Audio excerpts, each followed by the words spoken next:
Film की शुरुआत में हम एक महिला को देखते हैं जिसका नाम एलेन था। वह एक छोटी बच्ची के साथ समुद्र के किनारे खेल रही थी। जिसके बाद हमें दूसरा सीन दिखाया जाता है। कुछ सिपाही किसी पर फायरिंग कर रहे थे। तभी एक जगह एलेन की आंखें खुलती हैं और जो कुछ उसने समुद्र के किनारे देखा वह उसका स्वप्न ही था। उसे एक कमरे में बंद रखा गया था। उसे कुछ भी याद नहीं था कि वह कहां से आई थी, न ही उसके जीवन के बारे में। अचानक उसे कमरे में स्पीकर से आवाज सुनाई देती है कि आपको समय समाप्त होने से पहले अपने सामने वाली पेंसिल को उसके स्थान से हटा देना है। और समय शुरू होते ही पूरा कमरा लाल हो जाता है और उसके सामने स्क्रीन पर टाइमर शुरू हो जाता है। एलेन किसी तरह खुद को टेबल पर ले जाती है और उस पर पेंसिल गिरा देता है। जिसके बाद सब कुछ सामान्य हो जाता है। सब कुछ ठीक था। एलेन रोबोट से पूछती है, मैं कहाँ हूँ? तभी बजा बजता है और एलेन बेहोश हो जाती है। फिर उसे एक स्वप्न आता है जिसमें वह समुद्र के किनारे रेत देखती है।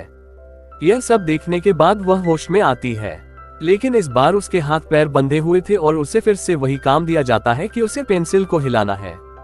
उसे एक आवाज सुनाई देती है कि अगर तुमने ऐसा नहीं किया तो हम तुम्हारी बेटी को मार देंगे। समय फिर से शुरू होता है। लाल बत्ती फिर से चालू हो जाती है, लेकिन अब एलेन को याद आया कि समुद्र के किनारे खेल रही लड़की उसकी बेटी है। वह पूछती है कि मेरी बेटी कहाँ है, लेकिन वह आवाज उसे कोई जवाब नहीं देती। एलेन को वह कार्य पूरा करना था, इसलिए वह अपने जूतों से अपने हाथों की हथकड़ी तोड़ती है। वह अपने जूते पेंसिल पर फेंकती है, जिससे पेंसिल नीचे गिर गई और फिर सब ठीक हो जाता है। एलेन फिर से बेहोश हो गई थी। उसे फिर से एक सपना आया है, लेकिन इस बार उसे सब कुछ सही लग रहा था। उसकी बेटी गा रही थी। वह एलेन को अपने साथ गाने के लिए भी कहती है।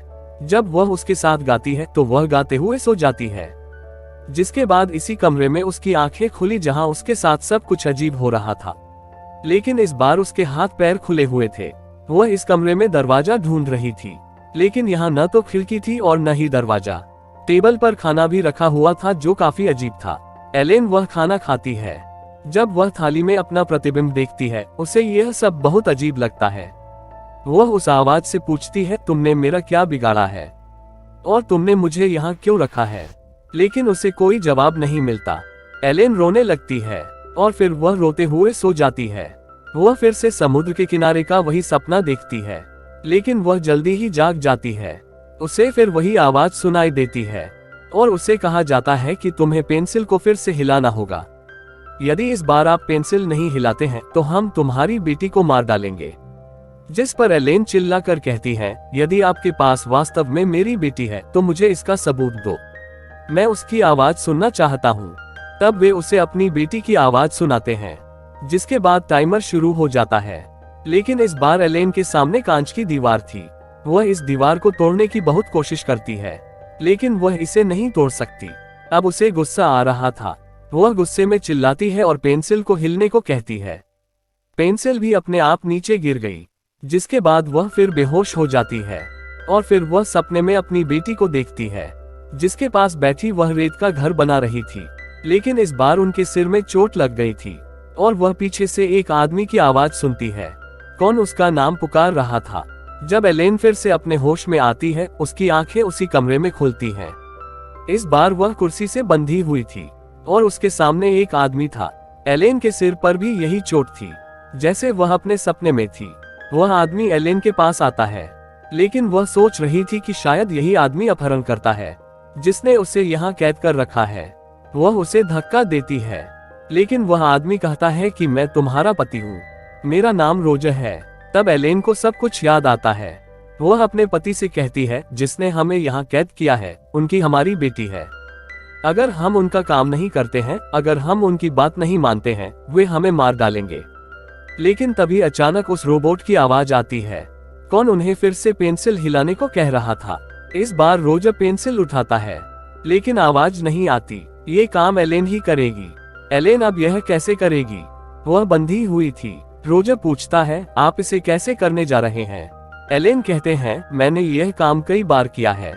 ये लोग मुझसे एक ही काम बार बार करवा रहे हैं, लेकिन अलग अलग तरीकों से। बात करते करते वे फिर बहस करने लगते हैं। तभी एलेन बहुत जोर से चिल्लाती है और पेंसिल को 2 टुकड़ों में काट दिया जाता है। रोजर यह देखकर बहुत हैरान हुआ और खुद एलेन के भी कानों से खून बह रहा था। वह हर बार टास्क पूरा कर बेहोश हो जाती थी। इस बार भी उसके साथ ऐसा ही होता है। वह इस बार अपने पति रोजर को सपने में देखती है, जो उसे गुस्से से देख रहा था, जिसके बाद उसकी आंखें फिर खुल जाती हैं। इस बार कमरे में उसके और रोजर के लिए खाना रखा हुआ था। रोजर उससे कहता है, मुझे लगता है एलेन, आपके पास कुछ विशेष शक्ति है। क्या आपको याद है जब आप उससे नाराज हो जाते थे? जब तुम लड़ते थे, तुम्हारे चिल्लाने पर घर का सामान टूट जाता था। जरूर आपके अंदर कोई खास बात है। जिसके बाद रोजर उसे पीने के लिए पानी देता है और फिर वह फर्श पर लेट जाती है। रोजर उससे पूछता है, क्या तुम्हें कुछ याद है? लेकिन वह कुछ नहीं कहती। जब वह उसके लिए खाना लाता है, एलेन उस पर चिल्लाता है। खाना उसके हाथ से बहुत दूर गिर जाता है। रोजर भी बहुत हैरान हुआ। तभी उसकी आंखें फिर खुल जाती हैं और वह सपने में देखती है, जिसमें उनकी बेटी कह रही थी, आप बार बार कहाँ जाते हैं? वह अपनी बेटी से कहती है, मैं अब कहीं नहीं जाऊंगा, मैं आपके साथ रुकूंगा। लेकिन इस बार उनकी बेटी गायब हो गई। वह उसे बुलाती है, लेकिन वह उसे कहीं नहीं मिलती। जैसे ही वह होश में आई, इस बार वह कमरे में एक कुर्सी से बंधी हुई थी, जो जमीन से लगा हुआ था। यहीं पर रोजर एलेन के सिर पर घाव देखता है। यह देखकर उसे पता चलता है उसके सिर पर कुछ है। तभी उसे एक आवाज सुनाई देती है। इस बार उसे एक नया टास्क दिया गया है, जिसमें उन्हें बॉल टेबल पर रखनी थी बाल्टी में, लेकिन मेज भी जमीन से जुड़ी हुई थी। रोजर कहते हैं, देखिए, आपके पास शक्ति है, इसका इस्तेमाल करें और आप टेबल को जमीन से अलग कर सकते हैं। एलेन पूरा ध्यान देती है। वह टेबल को जमीन से अलग करती है। रोजर टेबल उसकी ओर लाता है और तभी वह गेंद को बाल्टी में डालती है। लेकिन इस बार ये टास्क करने के बाद वह बेहोश नहीं है। उसे याद आया, वे समुद्र के किनारे गए थे अपनी बेटी का जन्मदिन मनाने के लिए। ये दोनों यहाँ एक के बाद एक काम पूरा कर रहे थे, जो पहले से ज्यादा कठिन था। जैसे उनका एक काम था कि उन्हें रेत का किला बनाना था, और इतना कठिन काम करने के बाद एलेन के कान से खून भी निकल रहा था। कई दिन इसी तरह बीत गए। दोनों की जान बच रही थी अजीब खाना खाने से। एक दिन एलेन को एक टास्क दिया जाता है कि वह एक एक करके बंदूक के सभी हिस्सों को जोड़ती है, लेकिन एलेन इसे ठीक से नहीं कर पाती है। इस वजह से रोजर उस पर गुस्सा हो जाता है। एलेन भी उस पर गुस्सा हो रही थी और अब गुस्से में वह उस बंदूक से जुड़ती है और अनजाने में वह रोजर पर गोली मारती है। लेकिन वह गोली हवा में ही रुक गई, इससे पहले कि यह हिट हो। फिर सब ठीक है और एलेन भी फिर से अपने सपने में चली जाती है। अब कहाँ है उनकी बेटी? रेत का किला बना लिया था, लेकिन रोजर ने आकर उसे बर्बाद कर दिया। वह कहते हैं, मुझसे गलती हो गई। फिर एलेन जाग गई। अब वह फिर उसी कमरे में थी। वह कहाँ बैठती है और रोजर के साथ खाता है। एलेन रोजर को बताती है, मुझे अपने पुराने जीवन के बारे में कुछ भी याद नहीं है। जिस पर उनका कहना है, आप एक शिक्षक थे और मैं एक गायक था, लेकिन हमारी बेटी के जन्म के बाद मैंने यह सब छोड़ दिया। याद करके मुस्कुराने लगता है उनके जीवन की खूबसूरत यादें, और एक दूसरे से माफी भी मांगते हैं लड़ाई के लिए। उसी तरह से बात करते करते एलेन सो गई। इस बार वह सपने में देखती है कि उसे रोजर की अंगूठी मिल जाए और रेत से उसकी बेटी का जूता, और यहाँ उसकी आंखें खुलती हैं। इस बार उसके सामने रोजर पीछे खड़ा था, एक कांच की दीवार। उसके अंदर रेत गिर रही थी, लेकिन एलेन कुछ नहीं कर सका। वह एकाग्र नहीं हो पा रही थी। यहाँ वह अपनी पिछली यादों के बारे में भी सोच रही थी, इसलिए वह पूरी नहीं हो पाई ये कार्य। और जैसे ही वह देखती है, रोजर रेत में दब जाता है, जिसके बाद वह सुनती है, आपने अपना काम पूरा नहीं किया। एलेन बहुत गुस्से में थी और गुस्से में आकर स्पीकर तोड़ देती है ऊंचे स्वर से, जिसमें से आवाज आ रही थी। तभी वहां एक दरवाजा खुलता है, जिसमें से 3 सिपाही आते हैं, लेकिन एलेन उन्हें अपनी शक्तियों से मार देती है। फिर वह यहाँ से निकल जाती है। वह देखती है कि उसने पूरा कर लिया था 298 कार्य, इसलिए और भी कई सैनिक वहां आओ। लेकिन इस बार एलेन सीख चुकी थी अपनी शक्तियों का सही उपयोग करने के लिए। वह उन सबको मार देती है। जब वह बाहर आती है, वह 3 दरवाजे देखती है और वहां उसकी मुलाकात रोजर से होती है। जब वह उसके पास जाती है, वह उससे कहता है, सब कुछ मेरे जैसा है। जब एलेन वह दरवाजा खोलती है, रोजर जैसा ही चेहरा इससे बाहर आता है। तभी वहां और भी सिपाही आ गए। वे सब एक ही चेहरे के थे।